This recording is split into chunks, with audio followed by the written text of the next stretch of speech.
Audition देने के लिए। बहुत सारे सीरियल्स होते हैं, ठीक है, बहुत सारी फिल्में होती हैं, राइट, बहुत सारी वेब सीरीज होती हैं। तो सबसे पहले आप एक काम करो कि वो वेब सीरीज किस प्रोडक्शन हाउस की है, ठीक है, वो देखिए, और उसकी कास्टिंग किसने की है। तो सबसे इंपॉर्टेंट चीज आपको ये पता चलेगी कि हाँ वाकई में ये कास्टिंग डायरेक्टर है सीरीज के। तो हम उनसे कैसे पहुंचे जाए, तो आप सोशल मीडिया का सहारा लेके, या मतलब इंस्टाग्राम पे अवेलेबल है, फेसबुक पे अवेलेबल है, तो उनके द्वारा पहुंच सकते हैं और आप उनसे उनकी मेल आईडी पे आप अपने फोटोग्राफ्स सेंड कर सकते हैं, मेल कर सकते हैं। दूसरी चीज, अगर आपका लुक जाएगा किसी कैरेक्टर के लिए तो वो अपने प्रोजेक्ट के लिए आपको कॉल करके बुलाएंगे। दूसरी चीज आती है कि ऑडिशन की प्रिपरेशन कैसे होनी चाहिए। मेल किया आपने और आपका लुक एक कैरेक्टर के लिए गया और वो लुक फाइनल हुआ, और जब वो लुक फाइनल हो जाता है तो उसके बाद आपको एक स्क्रिप्ट भेजी जाती है। यहाँ सबको जैसे कि मैंने आपका किसी का मतलब मेरे कैरेक्टर में अगर आप किसी भी एक्टर में कोई भी फिट है तो मैं क्या करूंगा कि आपको एक स्क्रिप्ट भेजूंगा, ठीक है। स्क्रिप्ट जब मैं भेजूंगा तो मेन क्या है कि देखो, एक होती है मोनोलॉग की स्क्रिप्ट और एक होती है कन्वर्सेशन वाली स्क्रिप्ट, ठीक है, दो तरीके होते हैं। जहां तक है कि टेलीविजन में हमने देखा कि वहां पर मोनोलॉग की स्क्रिप्ट दी जाती है और हम बैक करते हैं, फिल्म करते हैं, तो उसमें हमको एक कन्वर्सेशन स्क्रिप्ट दी जाती है जिसमें कि बहुत अच्छे से सीन क्रिएट करना पड़ता है। जैसे कि कोई घर का सीन है, मां से बात कर रहा है, पिताजी से बात कर रहा है, बहन से बात हो रही है ना, या दोस्तों से बात हो रही है। तो क्या करेंगे कि अगर वो वर्क फ्रॉम मतलब होम जैसा कोविड के टाइम पर आके सबने अपने घरों से ऑडिशन बना के भेजे, तो उस स्क्रिप्ट को जब आपके पास आती है, ठीक है, तो हमारी जो टीम में से हमारे जो भी टीम का मेंबर होता है तो वो आपको पूरा प्रॉपर्ली एक कैरेक्टर के बारे में ब्रीफ देगा, बताएगा, ठीक है, उसका लुक क्या है, फील क्या है उस कैरेक्टर का। तो बताने के बाद में फिर आपको जो है ना उसी तरीके का जो सीन जिस तरीके से क्रिएट किया है, तो मुझे ज्यादा लगता है कि अगर आपके पास वो उस सीन के अंदर जो प्रॉप्स यूज होने वाला है, जो प्रॉपर्टी यूज होने वाली है, या मतलब जो भी कॉस्ट्यूम उसमें लगे, तो हो सकता है अगर आपके घर पे कॉस्ट्यूम है, प्रॉप्स है, ठीक है, तो वो चीज को आप मतलब करने के बाद में तो आप एक सीन क्रिएट करके अगर ऑडिशन अगर आप करेंगे तो बेटर रहेगा। क्योंकि उसमें क्या है ना, आपका एक एक्टिंग का जो फील होता है ना वो निकल के सामने आएगा। जिस तरीके से आप एक जैसे कि हमारी टीम से किसी ने बोला कि थोड़ा सटल करना है या स्पॉन्टेनियस करना है, इसको स्पॉन्टेनियस रखना है, बहुत ही मतलब स्वाभाविक कैरेक्टर है ये, ठीक है, तो उस फील के साथ आप वो कर पाएंगे। लेकिन बशर्ते लेकिन जो क्यूज जो होंगे ना, जो क्यूज होंगे तो एक उसी फील का बंदा अगर वो क्यूज दे तो बेटर रहेगा। फीमेल के लिए मैं आपको बता दूं, देखिए इस टाइम पे हमारी फिल्म इंडस्ट्री पूरी ट्रांसपेरेंट है, पारदर्शिता है एकदम से, कहीं पे भी कोई भी कुछ भी गलत नहीं कर सकता। आजकल सोशल मीडिया है, जैसे जॉइंट फिल्म्स हो गया, सोशल मीडिया है, ठीक है, वहां आप देख सकते हैं जैसे कि बहुत सारी बड़ी बड़ी कास्टिंग की कंपनियां हैं, ठीक है। मैंने जैसे पहले उसमें बताया कि मतलब आप पहले उस सीरीज देखिए या फिल्म देखिए और उसका कास्टिंग डायरेक्टर का नाम किसका है वो देखिए, देन भेजिए, ठीक है। तो मुझे नहीं लगता कि ऐसा कुछ है कि लड़कियों के लिए कोई दिक्कत है, बिल्कुल नहीं लगता मुझे।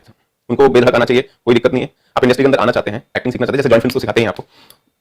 सबसे इंपॉर्टेंट चीज पता क्या है, सबसे इंपॉर्टेंट चीज ये है कि जितना स्वाभाविक आप रहेंगे ना कैरेक्टर के साथ में, आपको एक स्क्रिप्ट दी, ठीक है, तैयारी कैसे करनी है, स्क्रिप्ट दी, उसको 10 तरीके से पढ़ो, 10 तरीके से डिजाइन करो। मतलब जिस एक्टर की डिजाइनिंग बहुत अच्छी होती है ना वो एक्टर होता है। जैसे कि अब नवाज का एग्जांपल ले लो, ये लोग बहुत सारे लोग होते हैं कि मिमिक्री करते हैं।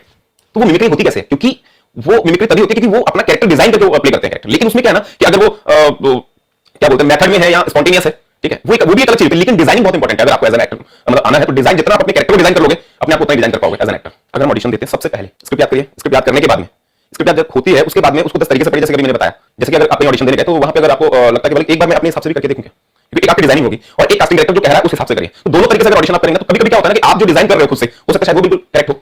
दूसरी चीज, मेन चीज क्या होता है, देखिए ऑडिशन अगर आपको देना है, ठीक है, तो पूरे दिन में एक ऑडिशन दीजिए, 2 दीजिए पूरे दिन में। क्योंकि आप एक प्लान बनाइए, सुबह 10 बजे उठना है, 10 बजे उठ के ना मेरे को कहां जाना है, लेकिन ये देख लीजिए ऑडिशन कहां पे सबसे इंपॉर्टेंट है। इंपॉर्टेंट ऑडिशन है तो वो दीजिए।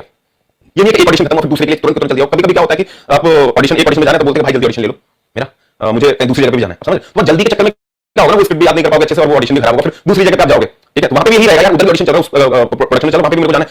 नहीं, आप पूरे दिन में एक दीजिए, लेकिन अच्छे से दीजिए, पूरी तैयारी के साथ दीजिए। मेन चीज, अगर आपको वाकई में एक्टर बनना है ना तो एक्सक्यूज कभी जीवन में किसी को देना मत, किसी भी कास्टिंग डायरेक्टर को मत देना, क्योंकि आपका काम है। ये लाइन आपने चुनी है, आपको उस टाइम पे हाजिर होना कि हाँ हमें जाना है तो जाना है, क्योंकि आप खुद करना चाहते हैं। कास्टिंग डायरेक्टर को हम कैसे अप्रोच करें, जिस तरीके से करते हैं हमें भी करते हैं, ऐसा नहीं है। और वो फोटो व्हाट्सएप भी करते हैं, ऑडिशन लिंक बना के भी भेजते हैं, ठीक है। तो उससे क्या होता है, देखिए ऑडिशन लिंक बनाना ठीक अच्छी बात है, लेकिन सबसे इंपॉर्टेंट चीज आपके पता क्या होती है, इंट्रोडक्शन आप अच्छे से बनाइए। क्योंकि एक इंट्रोडक्शन जिस स्टाइल में आपने बनाया ना, जिस तरीके से इंट्रोडक्शन बना दिया आपने, उसी में आपकी एक्टिंग समझ में आ जाएगी। भाई मेरा नाम क्या है, मेरी एज क्या है, मेरी उम्र क्या है, मैं इसका करता हूं, मुझे ये अच्छा लगता है, मेरी हॉबीज ये हैं, समझ मैंने ये किया है। अब उसी को एक यूनिक स्टाइल का एक इंट्रोडक्शन में एक यूनिक इंट्रोडक्शन बना के और फोटो के साथ अगर उसकी मेल आईडी पे आप मेल करेंगे, definitely every casting director mail देखता है और खोलते हैं। अभी हमने एक सीरीज की है जियो स्टूडियो की, तो उसमें एक जो मेल लीड लड़का कास्ट हुआ है वो हमने मेल से निकाला है।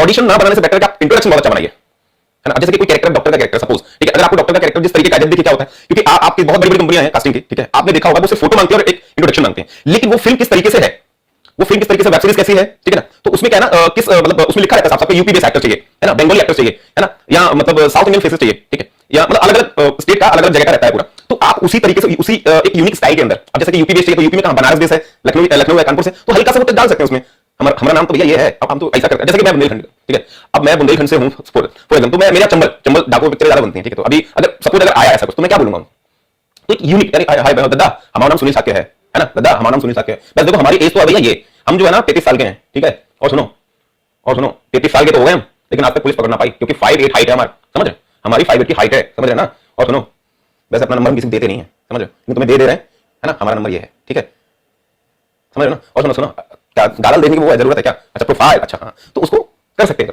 तो एक यूनिक इंट्रोडक्शन को, तो उसी में आपकी एक्टिंग पता चल जाएगी। मैं ये नहीं कह रहा हूं कि उसी भाषा में करो, कुछ भी आप जिस तरीके से बोलना चाहते हैं ना वो आप कर सकते हैं। तो क्या ना एक इंसान को यार बंदे ने तो मतलब इसी अपने इंट्रोडक्शन में अपनी जो उसकी जो भाषा है, जिस टच का, जैसे हमने यूपी का टच है तो भाई उसमें तो दिखा दिया, इसको हम ट्राई कर सकते हैं। क्योंकि लोग तो इंट्रोडक्शन से ही पता चलता है ना कि ये बोल कैसे रहा है, बोल कैसे रहा है, तो उस हिसाब से अगर इंट्रोडक्शन रहेगा तो बेटर रहेगा मेरे हिसाब से। तो अब वो क्या करेंगे, अब उसको मेल करेंगे। मेल कहां पे करेंगे, जो मैंने बताया पहले कि आपको फिल्म देखनी है, सीरीज देखनी है, उसमें सबसे पहले सारे कास्टिंग डायरेक्टर्स के नाम चूज करने का, कौन अच्छा है, मतलब कौन सही है कौन गलत है, वो आपको 2 मिनट में पता चल जाएगा, ठीक है। और उस कंपनी मतलब किस कंपनी ने बनाया और कौन एसोसिएट रहा है इस कंपनी के साथ में, ठीक है। अच्छा 2 चीजें देखा करो, कास्टिंग डायरेक्टर भी देखो, कास्टिंग डायरेक्टर का बिगिनिंग में नाम होगा, देन उसकी जो टीम होती है ना, कभी कभी क्या होता है ना कि बड़ा, आप देखो बड़ा कास्टिंग डायरेक्टर मतलब जो कास्टिंग डायरेक्टर उसकी टीम का भी नाम होता है, क्योंकि आपको लास्ट में जब एंड क्रेडिट्स लिस्ट जब चलती है ना फिल्म की वेब की, तो उसमें कास्टिंग एसोसिएट भी होता है और कास्टिंग असिस्टेंट भी होते हैं, ठीक है। तो वो तो क्या होगा ना कि अगर वहां ना पहुंच पाए तो यहां जल्दी से पहुंच जाएंगे आप, समझ। तो आपका प्रोफाइल एक सीरीज आपने देखी, फिल्म आपने देखी, लेकिन आपने कम से कम 3 से 4 लोगों के पास भेज दोगे, क्योंकि वो भी तो उन्हीं की टीम में जुड़े हुए हैं ना। सब जैसे कि मेरा नाम सुनील शाक्य है, मैंने कभी फिल्म की शुक्राणु, अब शुक्राणु में क्या है कि एज ए कास्टिंग डायरेक्टर में, लेकिन मेरी टीम में और भी लोग थे जो मेरे साथ काम कर रहे थे, ठीक। तो उन लोगों को भी आप सर्च कर सकते हैं ताकि ज्यादा से ज्यादा तुम्हारे कास्टिंग डायरेक्टर के पास आपका प्रोफाइल पहुंचे। छोटी सी चीज मैं बताऊं, क्योंकि मुझे लगता है कि अगर आप एक्टर बनना चाहते हैं तो आपको एक हिस्ट्री तो पता होनी चाहिए। एक बार क्या हुआ कि कुछ देवता जो थे ना, इंद्र भगवान हो गए, उनको देवता बोलते हैं, है ना। तो जो देवता जो लोग थे, तो देवता लोग जो है ब्रह्मा जी के पास गए एक बार, तो ब्रह्मा जी संसार के अंदर जो है ना लोग बहुत ही मतलब कुछ भी ऊंच नीच कर देते हैं, ठीक है, अश्लीलताएं फैला रहे हैं, ठीक है, और बहुत सारी ऐसी चीजें चल रही हैं। तो उस चीज को खत्म करके कुछ तो एक मनोरंजन का साधन बनाइए, मतलब मैं आज की भाषा में मनोरंजन बोल रहा हूं, वहां पे कोई शब्द और भी हो सकता है, राइट, क्योंकि आपको आसान रहेगा समझ, कुछ साधन तो बनाइए आप। तो जब उन्होंने बोला कि ठीक है इस पर हम विचार करते हैं, तो ठीक है विचार करिए आप एक बार। तो इंद्र वैदिक जो काल था ना, वैदिक काल के जो वेद है अपने, मतलब कितने वेद होते हैं आप सबको पता है, ऋग्वेद हो गया, सामवेद हो गया, यजुर्वेद हो गया और अथर्ववेद हो गया, राइट। तो जब ब्रह्मा जी ने ना सारे वेदों को जो है पढ़ा और उसमें से निचोड़ निकाला, क्या निचोड़ निकाला मैं बताता हूं। ऋग्वेद से पाठ्यांश यानी स्क्रिप्ट जो आप देखते हैं पढ़ते हैं, राइट, साधारण भाषा में। सामवेद से संगीत लिया उन्होंने, सामवेद से संगीत लिया, और यजुर्वेद से अभिनय लिया, जो आप एक्टिंग करते हैं, राइट, आप एक्टिंग करते हैं, यजुर्वेद से अभिनय लिया, और अथर्ववेद से रसों का ज्ञान लिया, पूरा रस जो होते हैं हमारे 9 रस होते हैं, श्रृंगार रस हो गया, वीर रस हो गया, इसी प्रकार से 9 रस होते हैं। और इन मतलब चारों वेदों से 4 चीजें पूरा निचोड़ निकालने के बाद में उन्होंने एक वेद की स्थापना की जिसका नाम था नाट्यवेद। जब उन्होंने ब्रह्मा जी ने नाट्यवेद बनाया, जब नाट्यवेद बनाया गया तो फिर से इंद्र भगवान को बोला कि ब्रह्मा जी के द्वारा बोला कि आप ऐसा करिए, हमने नाट्यवेद बना के दे रहे हैं आपको, हमने रेडी कर दिया है, आप ये लीजिए। और आप बोले नहीं महाराज, हम देवताओं का काम नहीं है, तो बोले कि आप ये ना मुनि जी को दीजिए, भरत मुनि जी को इसमें सम्मिलित करिए। तो फिर जो है नाट्यवेद को ये चारों चीजें एक निकाल के वेद से फिर भरत मुनि जी को दी गई। जब भरत मुनि जी को दी गई तो उन्होंने फिर विस्तार से पूरा जो है अपने 100 पुत्रों के साथ में नाट्य शास्त्र की स्थापना की। नाट्य शास्त्र 9 श्लोक है, तो ऐसे ये वेद बना। उसके बाद जब ये वेद बनकर तैयार हुआ, नाट्य शास्त्र बनकर तैयार हुआ, जब तैयार होने के बाद में जो पहला नाटक खेला गया था, जो भरत मुनि जी के जो 100 पुत्र थे, उन्होंने एक नाटक तैयार किया ध्वजोत्सव, जिसका नाम था ध्वजोत्सव। क्या नाम था पहला नाटक? ध्वजोत्सव। तो वो नाटक जो है इंद्र के सभा में खेला गया था, और इंद्र भगवान के जब वो विजयोत्सव मना रहे थे उसी हिसाब से वो नाटक खेला गया था, ठीक है। हमारी कलाएं कितनी है? ललित कला, ललित कलाएं जो है उसी में पूरा समावेश है। ये नाट्य शास्त्र है लेकिन ललित कला मतलब ये नाट्य शास्त्र ललित कलाएं निकली हैं, जैसे कि चित्रकला हो गया, है ना, चित्रकला हो गया, आपके मूर्ति कला हो गई, आपका क्लासिकल म्यूजिक हो गया, है ना, आपका अभिनय हो गया, और classical dance, acting and classical dance, right. तो इसी में सब कुछ समावेश है, पांचों कला, है ना। तो उसी तरीके से फिर जैसे योग बढ़ते बढ़ने के बाद में क्या हुआ कि फिर जो है संस्कृत नाटक आए। तो संस्कृत के पहले नाटककार कौन थे?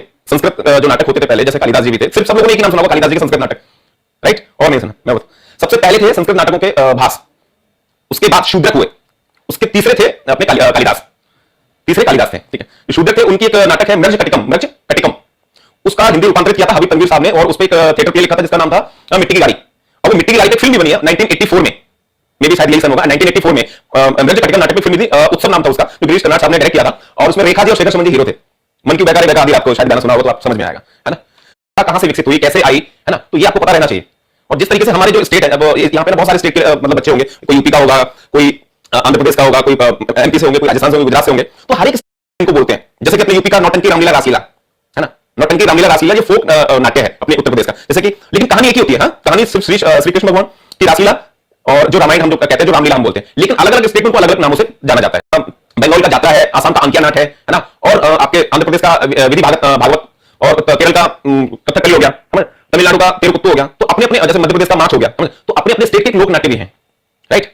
तो ये एक संक्षिप्त छोटा सा, ये कहां से विकसित हुआ, किस तरीके से हुआ, अगर यहां से आप बिल्कुल एकदम से शुरुआत करें तो आप क्या ना जी पाओगे इस चीज को। और जितना आप पढ़ सकते हैं, ना आर्ट ऑफ हिस्ट्री, कि हिस्ट्री का आर्ट क्या, उतने आपके अंदर ना खुद में एक सेल्फ कॉन्फिडेंस आएगा कि भाई मैं एक्टिंग कर सकता हूं। क्योंकि पढ़ने से जो समझ आती है ना, वो वाकई में, क्योंकि आप समझ पाओगे ना उस चीज को, फील कर पाओगे। कोई लिटरेचर पढ़ना बहुत बड़ी बात है, जितना लिटरेचर आप पढ़ोगे उतना अच्छा है आपके लिए, क्योंकि उतनी चीजें खुलेंगी दिमाग से, समझ पता चलेगा कितनी शिद्दत से काम किए हैं लोगों ने।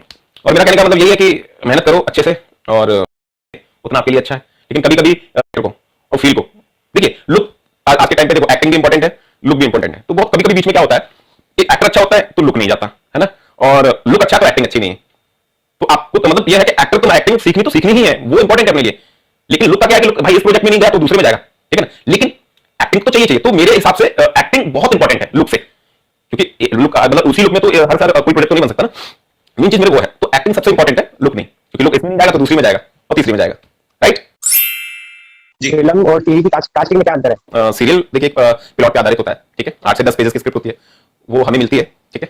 उसके बाद सीरियल जब वो फाइनलाइज होता है पूरा, अगर चैनल से अप्रूवल मिलता है सीरियल के लिए कि हाँ भैया ये सीरियल रेडी हो गया है और हम बनाने के लिए रेडी हैं, ठीक है, चैनल का अप्रूवल मिला, प्रोडक्शन को अप्रूवल मिलता है, उसके बाद में वो पायलट जो है हमें सुनाया जाता है, ठीक है। उसके बाद क्योंकि सीरियल की एकदम से स्टोरी नहीं लिख सकते, सिर्फ एक पायलट रहता है कि हाँ पूरा एक प्लॉट होता है उसका कि ये कहानी रहेगी, यहाँ से ये होगा, फिर उसके बाद में कैसे चलेगा, मतलब जिस तरह सास बहू का ड्रामा हो गया, ओवरऑल हस्बैंड वाइफ का ड्रामा हो गया, जो भी है, तो वो प्लॉट जब हमारे पास मिलता है तो जो लिखने वाले हैं शो को, तो वो हमको एक ऑडिशन मोनोलॉग स्क्रिप्ट देते हैं, राइट। तो हम उनको उस ड्रेस कोड में बुला के उनका एक टेस्ट करते हैं, ऑडिशंस करते हैं, ठीक है। तो उसमें क्या होता है ना, तो हमको जो कहानी बताइए हम उसको कन्वे करते हैं कि एक्टर को ये कहानी है, ये कैरेक्टर उस तरीके से आपको करना है, तो एक मोनोलॉग के अकॉर्डिंगली उनको खड़ा कर दिया जाता है, उसके बाद में ऑडिशन करते हैं, राइट। अब रहा फिल्म का क्या, अगर जो फिल्म बनती है तो पूरी स्क्रिप्ट बाइंड स्क्रिप्ट रेडी होती है प्रॉपर, जो कि कम से कम 100 से 130 150 पेजेस की स्क्रिप्ट होती है वो, ठीक है। तो वो स्क्रिप्ट हमें पढ़ने के लिए दी जाती है, ठीक है। और जब हमें पढ़ने के लिए दी जाती है उसके बाद में हम कैरेक्टराइजेशन करते हैं, उसका कैरेक्टर ब्रेकडाउन निकालते हैं कि कितने कैरेक्टर हैं, ये हीरो हीरोइन तो ये है और कितने कैरेक्टर पूरी फिल्म के अंदर। जब वो पूरे कैरेक्टर निकालने के बाद में जो हमारे पास ऑलरेडी स्क्रिप्ट जो होती है, जो हमने पढ़ी है इसे इस पर पूरी फिल्म बनेगी, तो उसमें से कुछ ऑडिशंस के लिए सीन्स हम उसी में से चूज करते हैं कि कौन कौन सा सीन हमें करना है, ठीक है। क्योंकि विद डायलॉग होती है, विद स्क्रीन प्ले होती है, तो वो क्या ना कन्वर्सेशन स्क्रिप्ट हमारे पास हमें मिलती है। उसके बाद एक हम एक्टर को बुलाते हैं जो लुक में होता है, देन जब हम उनका एक कन्वर्सेशन स्क्रिप्ट अकॉर्डिंगली हम ऑडिशन करते हैं। कन्वर्सेशन स्क्रिप्ट मतलब उसमें आपके भी डायलॉग होंगे, उसमें पूरा एक स्क्रीन प्ले रहेगा, है ना, कि ये बैठा है अंदर से बाहर आया या बाहर से अंदर गया, तो एक कन्वर्सेशन के साथ ऑडिशन करते हैं, तो उसके लिए हम सीन क्रिएट करते हैं, जैसे कि मैं पहले भी बताया, ठीक है। तो ये फर्क होता है क्योंकि हमें पूरी, क्योंकि सीरियल चलने वाला कम से कम साल 1.5 साल 2 साल 3 साल 4 साल 5 साल, समझ रहे। तो कहां पे उनकी टीआरपी आती है तो बंद कर दिया जाता है, टीआरपी अगर ज्यादा बढ़ती है तो उसकी ट्रैक को बढ़ा दिया जाता है, किसी एक्टर की ट्रैक को बढ़ा दिया जाता है, राइट। लेकिन फिल्म में ऐसा नहीं होता, तो दोनों में बहुत फर्क है। मोनोलॉग्स होता है उसको कैसे पढ़ा जाता है, किसी कितनी इमोशंस के साथ पढ़ा जाता है, समय को वो कहानी पे डिपेंड करता है, ठीक है। जैसे कि आप, मुझे नहीं पता कि आप मोनोलॉग तो मतलब एक उपन्यास पे भी अगर कोई सीरियल बनाते हैं तो वो मोनोलॉग हो सकता है ना, लिखा हुआ, राइट। अब वो कैसे पढ़ा जाता है, अब देखिए कहानी क्या है, ठीक है। अगर आपको कहीं एक परफॉर्म करना है एक मोनोलॉग लिख के, ठीक है, तो पहले आपको पूरा वो कहानी को समझना पड़ेगा, राइट। कहानी का फील क्या है, दर्द है या कॉमेडी है, मजाक है, हंसी, तो उसी हिसाब से आप उस मोनोलॉग को, मैंने बताया कि कम से कम उसको कई तरीके की डिजाइनिंग में करिए, 10 तरीके से उसको पहले याद करिए, याद करने के बाद 10 तरीके से उसको ना कैमरे के सामने करिए, है ना, जो आपको अच्छा लगे उस फील को आप रखिए। मोनोलॉग इमोशनल वाली उसका ये नहीं पता कितना निकालना है कितना देखिए ऐसा है, इमोशंस तो मतलब जैसे मोनोलॉग होगा ना उसके हिसाब से होगा ना, मतलब वो वाकई में इमोशनल वाला मोनोलॉग है या रोने का कुछ है, लाइनें होंगी, जैसे मैं आपको बताता हूं, जैसे कि मेरे पास मैं एक 3 मोनोलॉग में बताता हूं कि गर्दिश आफाक मुझे उस जगह लिया जहां लाइस की जिंदगी मौत के आगोश में सो गई। मैं सच कह रहा हूं, जब मैं उस जगह पहुंचा 2 रात, जब मैंने घोड़ा गाड़ी को देखा और उस घोड़ा गाड़ी में उसी शक्ल शबाब का इंसान बैठा था जिसका जिक्र आपने मुझसे किया था, ठीक है। तो ये जो मोनोलॉग है ना, ये एक सलाका है ना, और वो अपने किसी से बोल रहा है, बता रहा है, ठीक है, लेकिन उसके मतलब उसके साथ क्या हुआ है, ठीक है, आप जो कैरेक्टर है ना उसके साथ क्या हो रहा है, तो उसी फील से आपको करना पड़ेगा। अब जैसे कि आप अगर मोनोलॉग में आपको इमोशंस नहीं निकलते हैं, राइट, अगर आप किसी से नाराज होते हैं, राइट, आप खुद में खुद आपको एक नाराजगी दिखेगी ना चेहरे पे, किसी ने कोई काम बिगाड़ दिया, ठीक है, कुछ भी कर दिया, तो आप मतलब आप नाराज ऑटोमेटिकली हो जाएंगे ना, तो उसी तरीके से उसी हिसाब से सोचिए तो डेफिनेटली निकलेगा। या मतलब ऐसा कुछ सोचिए कि मतलब आपकी लाइफ में अगर इमोशंस मतलब बहुत ज्यादा एक रोने का अगर इमोशंस आपको चाहिए, तो लाइफ में मतलब एक ऐसी पीछे, मतलब अगर आप पीछे जाके ना आप ये चीज सोचिए उस टाइम पे कि मेरी लाइफ में सबसे दुख वाली चीज कौन सी हुई थी, अगर आपको रोने वाली अगर फीलिंग आनी है तो उस टाइम उस पीरियड को याद करेंगे ना, वो मोनोलॉग में डाल देंगे, वो फील करके डेफिनेटली ऑटोमेटिकली आपके आंसू आएंगे। टीवी सीरियल में मेन लीड रोल को कैसे प्ले किया जाता है? आपकी एक्टिंग अच्छी होनी चाहिए, है ना, और जो सीरियल का लुक एंड फील, जिस तरीके का लुक है और उसका जो फील है या जिस बैकड्रॉप का शो है, ठीक है, तो वो लुक इंपॉर्टेंट है और आपका अभिनय भी इंपॉर्टेंट है। जैसे कि कई सीरियल्स आपने देखे होंगे, जैसे कि एक सीरियल आता था गुड़िया हमारी सभी पे भारी, तो मेरे ख्याल से जब उसके ऑडिशन में तो हमें पता चला था कि जब उसके लिए उसका फील कहां का था, ग्वालियर का, और उसका लुक कैसा था, उसी बुंदेली और वही भाषा शैली, ठीक है, और उसमें बहुत ज्यादा रिच लुक नहीं चाहिए था, उसी तरीके की चुलबुली सी लड़की चाहिए थी, राइट। तो मुंबई में बहुत सारा ऑडिशन नहीं हुआ, लेकिन वहां गए, ग्वालियर से ऑडिशन हुआ। तो कहने का मतलब यह है कि देखो लुक इंपॉर्टेंट और एक्टिंग दोनों ही इंपॉर्टेंट है, ठीक है। कब किस तरीके की कौन सी स्क्रिप्ट लिख जाए कोई कह नहीं सकता। एक सीरियल आता था विदाई सपना बाबुल का, राइट, उसमें पारुल जी ने जो कैरेक्टर प्ले किया, पारुल चौहान जी ने जो कैरेक्टर प्ले किया, वो भी ऐसी कास्ट में, है ना, क्योंकि उस कैरेक्टर के लिए एक डस्की फेस ही चाहिए था, आप समझे, तो एक्टिंग उन्होंने की और एक लुक के हिसाब से उनको मिला, तो उसी की व्याप होता है। अदरवाइज मतलब ऐसा कोई अगर उस तरीके का कोई कुछ भी नहीं है। सर मेरा क्वेश्चन ये है कि वेब सीरीज, टीवी या फिर फिल्म में जो कास्टिंग होती है, मेन लीड के लिए कितनी बार होती है और कैरेक्टर लीड के लिए कितनी बार होती है? देखिए क्या होता है कि जैसे कि हमारे पास स्क्रिप्ट आई, हमने उसको पढ़ा, पढ़ने के बाद में कैरेक्टर ब्रेकडाउन किया, तो कैरेक्टर ब्रेकडाउन करने के बाद में किसका एज ग्रुप क्या है, ठीक है, उसका डिस्क्रिप्शन क्या कैरेक्टर का, ठीक है, और वो सारी चीजें निकालने के बाद में आप लोग जो प्रोफाइल मेल होते हैं, तो हम मेल आईडी देखते हैं, चेक करते हैं कि जो उस लुक में जा रहा है, ठीक है, उसका इंट्रोडक्शन बहुत अच्छा है, ठीक है, अगर उन्होंने ऑडिशन लिंक बना के भी भेजा है तो एक बार वो भी चेक करते हैं, ठीक है, उनका वो भी अच्छा है, ऑडिशन भी अच्छा लगा, ठीक है। उसके बाद में हम उनको बुलाते हैं अपने ऑफिस, बुलाने के बाद में फिर उनका ऑडिशन करते हैं, ऑडिशन करने के बाद में फिर वो ऑडिशन डायरेक्टर देखते हैं, डायरेक्टर देखने के बाद में डायरेक्टर को जो अच्छा लगता है और उसको हम शॉर्टलिस्ट करते हैं। शॉर्टलिस्ट करने के बाद में क्या होता है कि अब जैसे कि 3 शॉर्टलिस्ट हमने किए, ठीक है, शॉर्टलिस्ट बेसिकली डायरेक्टर का काम है, वो हमारा काम है। हमने जैसे कि एक कैरेक्टर के 10 ऑडिशन किए सपोज, ठीक है, अब 10 ऑडिशन में से मुझे 5 शॉर्टलिस्ट मुझे करने हैं कि 5 मेरे हिसाब से कौन कौन से अच्छे हैं, किसने अच्छा परफॉर्म किया है, राइट। तो वो 5 ऑडिशन में डायरेक्टर को दिखाऊंगा। कभी कभी क्या होता है, हाँ ये एक चीज है, कभी कभी वो 5 जो ऑडिशन अगर हम डायरेक्टर को दिखाएंगे ना, तो अगर 5 में से एक अच्छा लगा डायरेक्टर को, ठीक है डन है, इसको लॉक कर दो, राइट। कभी कभी ये भी होता है कि मतलब 2 5 ऑडिशन है तो उसमें 3 बहुत अच्छे हैं, अब पूछिए कि डायरेक्टर किसको लॉक करें, फिर कास्टिंग डायरेक्टर भाई आप किसको चाहते हो, किस हिसाब से, क्योंकि हम उनके साथ कई बार काम कर चुके हैं, तो उसके अंदर क्या होती है ना, बहुत सारी चीजें होती है। एक होता है कि ऑलरेडी एक एक्टर, देखिए ये जो मैं बात बता रहा हूं, जो ऑलरेडी मतलब काम कर लेते हैं, सेमी नोन फेस हो जाते हैं, नोन फेस हो जाते हैं, जो भी है उस पर भी डिपेंड करता है कि मतलब ये एक्टर अच्छा है और मैंने इसके साथ पहले काम भी किया है, समझे, तो प्रोसेस एक ही होता है, जो मैंने बताया ना, यही सेम प्रोसेस है। उसके बाद में बताते कि ये बेस्ट है। अगर आपने 3 शॉर्टलिस्ट किए, 3 में से मेरे लिए, मेरे हिसाब से ये बेस्ट है, तो बोले कि ठीक है सुनील, तुम ये लॉक कर दो। वैसा होता है प्रोसेस। जो बॉलीवुड में होता है कास्टिंग डायरेक्टर का, उसमें क्या काम रहता है? इसी पे तो पूरे टाइम से चर्चा चल रही है। कास्ट यानी एक्टर को कास्ट करना, जैसे कि फिल्म है, ठीक है, उसमें एक्टर चाहिए ना, आपको एक्टिंग करनी है। एक डायरेक्टर ने मुझे फिल्म दी, मैंने वो पढ़ी, पढ़ने के बाद में सिंपल ने मेरे को प्रोफाइल भेजा। अब सिंपल का प्रोफाइल मुझे ना बहुत अच्छा लगा, ठीक है। अब सिंपल को क्या है कि उनको एक्टर बनना है, उनको एक्टर बनना है, तो मैंने उनको, मेरी टीम ने, हमने आपको कॉल किया, कनेक्ट किया, आपको करने के बाद में फिर आपको स्क्रिप्ट देने के बाद में आपने वो याद करने के बाद में जो मैंने कहानी पढ़ी है, ठीक है, और जिस फील्ड से, बिकॉज फिर आपको उस फील्ड से एक्टिंग करवा के मुझे देखनी है, मतलब आप कर पाओगे या नहीं कर पाओगे वो कैरेक्टर, ठीक है। तो कास्टिंग डायरेक्टर होने से फिल्म इंडस्ट्री में एज एक्टर बनना बहुत आसान हो गया है पहले से। तो ये काम होता है, पूरी फिल्म को एक्टर दिलाना, कौन भाई का रोल करेगा, कौन चाचा का करेगा, कौन दोस्त बनेगा, समझ रहे हैं? ये काम है सिंपल। अच्छा, मेरा क्वेश्चन ये था कि जैसे आपकी कास्टिंग डायरेक्टर है, आपकी भी एक टीम है, आपकी मतलब कास्टिंग करते हैं, तो मैं जानना चाहती हूँ कि आपका कोई ईमेल आईडी या कोई भी आपका मतलब जिससे मैं आपको अपनी व्हाट्सएप कर सकूँ या फिर अपना इंट्रोडक्शन ऑडिशन भेज सकूँ, कोई ईमेल आईडी आप दे सकते हैं? snlshk957@gmail.com। या मेरी जो बोलने की जो भाषा है फिल्म है वो उसमें या फिर डिफरेंट है, क्योंकि बार-बार डिक्शन का बार-बार वहां से आता लिखा हुआ। अच्छा देखिए आज के टाइम पे क्या है ना, थोड़ा फिल्म इंडस्ट्री की चीजें बहुत ही अलग हुई हैं, ठीक है, क्योंकि जितना रियल जोन में आजकल फिल्में बन रही है ना, तो उसके लिए एक पक्ष अगर देखा जाए आपका, तो आपके लिए बेस्ट है। अगर कोई भी भोपाल साइड या मतलब एमपी साइड, अगर एमपी बेस्ड अगर कोई भी फिल्म होती है, तो पहले आपको चांसेस देने की जरूरत है। और फिल्म एक ही चीज पे तो अगर 12 फिल्म में अगर 12 भी स्टेट मतलब 12 स्टेट हो गए, तो 12 एक्टर की तो फायदा है ना। और आप अपनी जो लैंग्वेज की बात बोल रहे हैं, तो ऐसा कुछ नहीं है। और आप मतलब जिस तरीके से, हाँ वो एक टच रहता है वहां, हल्की सी अगर टच रहा है कि अगर दिल्ली की कोई फिल्म, दिल्ली बेस्ड फिल्म है, ठीक है, यहाँ भी कोई मतलब बंगाल की, तो वहां थोड़ा हल्का फर्क पड़ सकता है, क्योंकि आजकल बहुत रियल जमाना हो गया। क्योंकि आजकल अगर सरदार है ना, तो बना नहीं सकते, रियल निकालना पड़ता है, समझ रहे हैं? तो अगर बंगाली है, जो प्रॉपर बंगाली बोल पाएंगे ना, तो वो बंगाली, उसका जो एक्सेंट रहेगा ना, वो वहीं से रहेगा। तो हम जैसे कास्टिंग भी करते हैं ना, तो हम खुद जाते हैं। जैसे कि अगर अभी हम एक फिल्म की छत्तीसगढ़ में थे हम लोग, क्योंकि स्टोरी बनानी थी, तो हमने रायपुर से कास्टिंग की उसकी, है ना। यूपी 65 अभी सीए जो हमने की है, तो वो हमने वहां से की, अपनी बनारस से की, तो वो रहता है। तो मेरा क्वेश्चन ये था कि जैसे कि अपने ऑडिशन देते हैं, सिलेक्ट हो गए, तो सर अगर वहाँ पे बॉम्बे जाते हैं, अगर वो सर ऐसा रिजेक्शन करते, फिर सर क्या कैसे करें सर? विनोद जी देखिए क्या है ना, आजकल थोड़ा मतलब जितना सोशल नेटवर्किंग साइट और इंटरनेट का जो माध्यम है ना, इतना अच्छा हो गया है कि आपको जिस तरीके से मुंबई आने की भी जरूरत है, जहां तक है, क्योंकि पहले आप अपने शहर से ही, सर मैंने जैसे बताया इंट्रोडक्शन, फोटो, है ना, और ये सारी चीजें भेज दीजिए, ठीक है। अगर आपके लुक में कुछ आता है, तो अगर आप वाकई में अगर अपने शहर में है, ठीक है, आप नहीं आ सकते, तो पहले आपसे घर से ऑडिशन रिकॉर्ड करके मंगवाया जाएगा। देन उसके बाद में अगर आपका कुछ भी होता है कि शॉर्टलिस्ट होता है, तो भी आपको कॉल आएगा। उसके बाद में फिर शॉर्टलिस्ट होता है, तो एक मॉक शूट होता है। मॉक शूट जिसको हम बोलते हैं कि मतलब पूरा एक अच्छे से तरीके से ऑडिशन करेंगे स्टूडियो के अंदर, उसके लिए आपको आना पड़ सकता है, क्योंकि एक बार डायरेक्टर सामने से मिलना भी चाहेगा ना। अगर 5 जैसे बोला ना, 5 ऑप्शन अगर भेजे, ठीक है, तो 5 में से 3 पसंद है, तो डायरेक्टर पहले मिलेगा, ठीक है। मिलने के बाद में क्या है ना, वो देखेगा कि भाई मेरे से उसकी टॉकिंग कैसी है ना, वो सारी चीजें होती है। तो उसके लिए तो आपको खुद ही वैन करना पड़ेगा ना, अपना जो भी पैसा मतलब आने जाने का खर्चा होगा, रहने का खर्चा होगा, तो आप ही को करना पड़ेगा। उसके बाद में आपको बता दिया जाएगा आपका नहीं हुआ या हो गया, दोनों चीजें बताई जाएंगी। आपका कैरेक्टर मतलब जिस तरीके से लॉक हुआ कैरेक्टर, वो भी बताया जाएगा, नहीं हुआ तो आप घर जा सकते हैं। सर मेरा सवाल ये था कि मैं जब भी कोई मोनोलॉग याद करता हूँ, तो मुझे 1-2 लाइन भूल जाती है। सर आप मेडिटेशन करिए सुबह 15 से 20 मिनट, और स्क्रिप्ट को याद मत करिए, समझिए कैरेक्टर को। जितना आप समझ पाएंगे ना, तो उतने शब्द आपको याद रहेंगे। अब जैसे अभी मुझसे बात कर रहे हैं ना, तो आप ये चीज देखिए, आप भूल जाते हैं मोनोलॉग को, राइट। आपने बोला मैं भूल जाता हूं मोनोलॉग को, क्योंकि आप भूल जाते हो, तो ये आपने समझा कि मैं भूल जाता हूं, राइट। और आपने बहुत अच्छे से कन्वे कर दिया बात मुझे बोल के, मैं भूल जाता हूं, तो ये आपकी समझ है। तो आप मेडिटेशन करिए सुबह 15 से 20 मिनट, और उसके बाद में स्क्रिप्ट को याद करके उसको समझिए, तो आप कभी नहीं भूलेंगे। सर मेरा क्वेश्चन ये है, जैसे कि हमें किसी जैसे हम किसी ऑडिशन में ज्वाइन है, तो वहां से जो भी अपडेट हमें मिलती है, उसमें कैसा मतलब हम प्रोफाइल में सेंड करके, तो कई बार हमें जैसे मतलब कास्टिंग एजेंसी का मतलब सामना करना पड़ता है, कितनी कास्टिंग एजेंसी मतलब चार्जेस लेती है, तो क्या हमें पहले चार्जेस दे देना चाहिए, क्योंकि उसमें कितने मतलब फ्रॉड भी होते हैं? बिल्कुल नहीं देना चाहिए, बिल्कुल नहीं देना चाहिए। देखिए अभिनय से एक्टिंग करने से आपको पैसा मिलता है, आपको देना नहीं पड़ता। आप कहीं से एक्टिंग सीखेंगे, आप एक्टिंग अगर सीखेंगे, वहां जैसे कि स्कूल में फीस देते हैं वो देना पड़ेगा, लेकिन प्रॉपर अगर एक्टिंग करने वाले हो आप किसी भी या सीरियल में, फिल्म में, वेब में, तो वहां पैसा आपको देना नहीं है। अगर आपका एक्टिंग अच्छा लगता है, लुक अच्छा है और आप लॉक होते हो, तो पैसा वो लोग आपको देते हैं। मेरा सवाल ये था कि लाइक मैंने अभी कुछ ऑडिशन समय दिया है, तो फिर वहां पे लेकिन मुझे आर्टिस्ट कार्ड की मांग सकते हैं, तो फिर क्या ये सही है कि आर्टिस्ट कार्ड के विदाउट आर्टिस्ट कार्ड में काम नहीं मिलता है? सर देखिए आर्टिस्ट कार्ड के नाम पे अगर कोई पैसा मांगता है, ऑडिशन जब वहां देते हैं कि आर्टिस्ट कार्ड बनवाना है, तो ये बिल्कुल सरासर गलत है, और इस भ्रम में ना पड़े आप, और एकदम से क्विट करें उस चीज को। क्योंकि देखिए आर्टिस्ट कार्ड का सिर्फ आपको एक चीज बता दूं कि जो सिने एसोसिएशन है ना, सिंटा है इंपॉर्टेंट, और सिंटा का कार्ड जो है आपको जब भी बनेगा, कम से कम 6 सीरियल आप कर लेंगे, या फिर आपके पास कोई डिग्री है, यूनिवर्सिटी से सर्टिफाइड डिग्री है यूजीसी की, है ना, मतलब आपने थिएटर में कोई एजुकेशन ली हो, है ना, या फिर एनएसडी से पास हो, कोई भी, तो उस हिसाब से वो जल्दी कार्ड बना सकते हैं, ठीक है। लेकिन कार्ड की मुझे नहीं लगता जरूरत है बनवाने की।